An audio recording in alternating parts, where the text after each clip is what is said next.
Shalom Bapak Ibu dan Saudara. Jumpa kembali dengan saya Pendeta Lukas Eko Sukoco dari Padepokan Diakonia Mitra Kinasih GKJ Purworejo. Saudara, kemarin kita sudah membahas tentang Advent secara umum. Lalu kita juga sudah membahas tentang makna Advent pertama.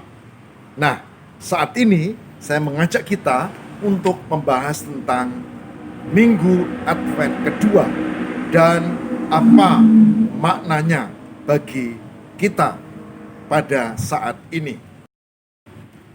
Kita sudah tahu bahwa Advent berarti kedatangan. Dua makna: mempersiapkan perayaan Natal, kedatangan Kristus yang pertama, dan mempersiapkan diri menyambut kedatangannya yang kedua di akhir zaman. Titik tekan Advent pertama sudah kita tahu, yaitu pengharapan dalam penantian. Tetapi Advent yang kedua yang saat ini kita bahas, titik tekannya adalah tentang bagaimana kita bertobat dan mewujudkan pertobatan itu dalam cinta kasih yang nyata pada sesama. Jadi saudara, titik tekan Advent bukan pada ritual. Memang ada ritual, ada simbol, tapi titik tekannya adalah pada sikap hati, sikap hidup yang terwujud dalam perilaku. Apakah kita menanti kedatangan dengan aktif dan sungguh-sungguh? Dan pada saat ini, Minggu Advent kedua, pertanyaannya, apakah kita akan menyambut kehadirannya itu dengan pertobatan dan buah dari pertobatan, yaitu cinta kasih pada sesama. Jadi jangan dibayangkan Advent itu ritual. Jangan dibayangkan Advent itu cuma sekedar simbol-simbol. Tidak. Advent itu adalah sikap hidup kita untuk menyambut kehadiran Tuhan. Ibu, Bapak, dan Saudara yang terkasih di dalam Tuhan. Itulah sebabnya kita menemukan salah satu bacaan penting di Minggu Advent kedua. Misalnya Injil Markus pasal 1 ayat 1 sampai dengan 8. Markus 1 ayat 1 sampai dengan 8 yang demikian sabda Tuhan. Inilah permulaan Injil tentang Yesus Kristus anak Allah. Seperti ada tertulis dalam kitab Nabi Yesaya. Lihatlah, aku menyuruh utusanku mendahului engkau. Ia akan mempersiapkan jalan bagimu. Ada suara orang yang berseru-seru di padang gurun. Persiapkanlah jalan untuk Tuhan. Luruskanlah jalan baginya. Demikian Yohanes Pembaptis tampil di padang gurun dan menyerukan, bertobatlah dan berilah dirimu dibaptis, dan Allah akan mengampuni dosamu. Lalu datanglah kepadanya orang-orang dari seluruh daerah Yudea dan semua penduduk Yerusalem, dan sambil mengaku dosanya, mereka dibaptis di sungai Yordan. Yohanes memakai jubah bulu unta dan ikat pinggang kulit, dan makanannya belalang dan madu hutan. Inilah yang diberitakannya. Sesudah aku akan datang Ia yang lebih berkuasa daripada aku. Membungkuk dan membuka tali kasutnya pun Aku tidak layak. Aku membaptis kamu dengan air, tetapi Dia akan membaptis kamu dengan Roh Kudus. Demikian Injil Markus 1 ayat 1-8. Yang berbahagia barang siapa mendengarkan firman Tuhan dan memelihara dalam kehidupan setiap hari. Maranatha. Amin. Jadi saudara, unsur terpenting pada minggu Advent kedua adalah pertobatan dan menghasilkan buah dari pertobatan itu. Pertobatan bukan sekedar simbol, bukan sekedar tersungkur di depan altar, bukan sekedar janji di saat sidi. Pertobatan harus dinyatakan dalam perbuatan sepanjang hidupnya. Tentu untuk melakukan itu, pertobatan harus dilalui terlebih dulu dengan pengakuan dosa, pertobatan, dan mewujudkan pertobatan itu dalam kehidupan setiap hari. Ada seorang ibu, suaminya kerja di luar Jawa, mengalami kecelakaan kerja dan belum lama berangkat, beberapa bulan kembali sudah tinggal jasad. Ibu ini punya 3 anak yang masih kecil-kecil. Dia tinggal di kampung dan tidak banyak yang seiman. Konon di kecamatan itu, bukan di kelurahan ya, di kecamatan, ada 4 keluarga yang Kristen. Dan dia satu-satunya di daerah itu. Bahkan di kecamatan itu, dari 4, dia satu-satunya.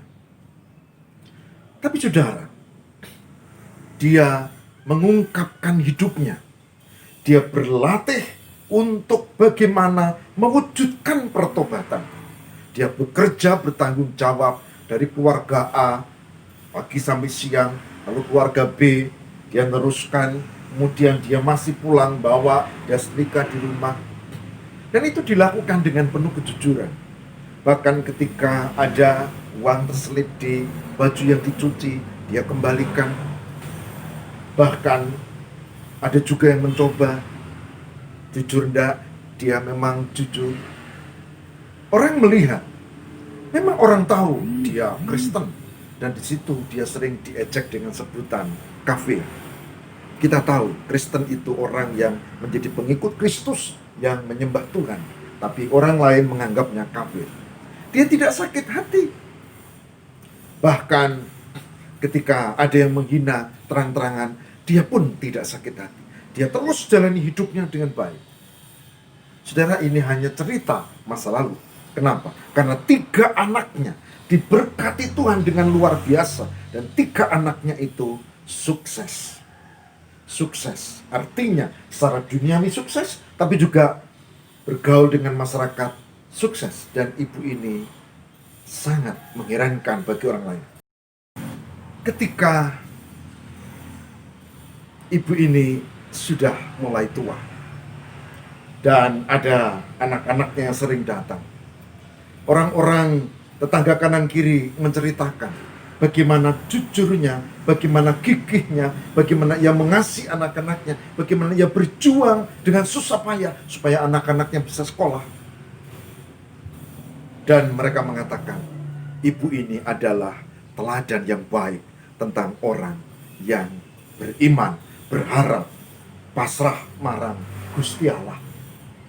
Padahal sebetulnya itulah wujud dari iman yang hidup. Saudara, saya sengaja mengangkat cerita ini sebagai ilustrasi. Saudara boleh menemukan dan gampang menemukan cerita-cerita seperti itu. Karena apa? Karena pasti terjadi orang yang sungguh-sungguh bertobat, mewujudkan dalam kehidupannya apa yang dibaca di Alkitab ini, diwujudkan dalam kehidupan. Maka orang itu diberkati dan dia bisa menjadi teladan buat orang lain. Orang boleh saja menghina kita, kafir, tapi orang akan melihat bahwa kita sungguh-sungguh beriman melalui perilaku hidup. Karena saudara, kafir atau tidak, beriman atau tidak, dilihat dari perilaku, bukan dilihat dari agama, dilihat dari perilakunya. Perilakunya bagus enggak? Mulia enggak? Dan seperti ibu tadi, orang akhirnya melihat dia menjadi teladan. Luar biasa. Saudara, Minggu Advent kedua, titik tekannya adalah pertobatan yang diwujudkan dalam buah pertobatan, yaitu cinta kasih. Oleh sebab itu, sebagai hambanya, saya mengajak kita, apakah kita mau untuk mewujudkan cinta kasih itu secara nyata di masa pandemi ini, di tengah resesi ekonomi ini, di tengah orang makin egois, di tengah orang makin mengutamakan diri sendiri, dan di tengah orang mudah mengkafirkan orang lain, sementara ukuran kekafiran sebetulnya adalah perilaku hidup. Apakah kita mau untuk bertobat dan mewujudkan dengan perbuatan yang baik, mengampuni orang yang mengkafirkan kita, mengampuni orang yang menjelek-jelekan kita, menolong orang yang berkesusahan, bahkan menolong dengan seberapa mampu terhadap orang-orang di sekeliling kita. Wujud utama dari pertobatan adalah cinta kasih pada sesama. Saudaraku yang terkasih di dalam Tuhan, saya mengajak kita, mari kita sambut dan masuki Minggu Advent kedua dengan pertobatan dan wujud pertobatan, yaitu cinta kasih. Sebagai hambanya, saya mengajak, mari kita membiasakan diri untuk menunjukkan pertobatan dalam kehidupan nyata di tengah masyarakat, dan bukan sekedar simbol-simbol, bukan sekedar ritual, tapi perilaku kehidupan. Saya berdoa semoga Tuhan memberkati dan memampukan saudara dan saya untuk melakukan hal itu. Mari kita bersama mohon tuntunan Roh Kudus, mari kita bersama berdoa. Tuhan, berkatilah supaya kami mampu untuk memasuki Minggu Advent kedua dengan pertobatan dan mewujudkan pertobatan itu dalam kehidupan yang penuh cinta kasih pada Tuhan, terlebih pada sesama, terlebih di sekitar kami, mulai dari keluarga dan masyarakat. Terima kasih Tuhan untuk perenungan hari ini. Berdoa untuk saudara-saudara kami yang masih bergelut dengan sakit penyakit di masa pandemi, yang kena krisis ekonomi, dan banyak hal ini terjadi, yang menghadapi banyak persoalan keluarga, bahkan sosial kemasyarakatan. Semoga kami tak hanya mendoakan, tapi juga ambil bagian untuk meringankan beban mereka, mewujudkan pertobatan dalam perilaku kehidupan melalui cinta kasih. Tolonglah kami ya Roh Kudus, mampukanlah kami untuk melakukan itu. Demi Kristus kami berdoa. Haleluya. Amin.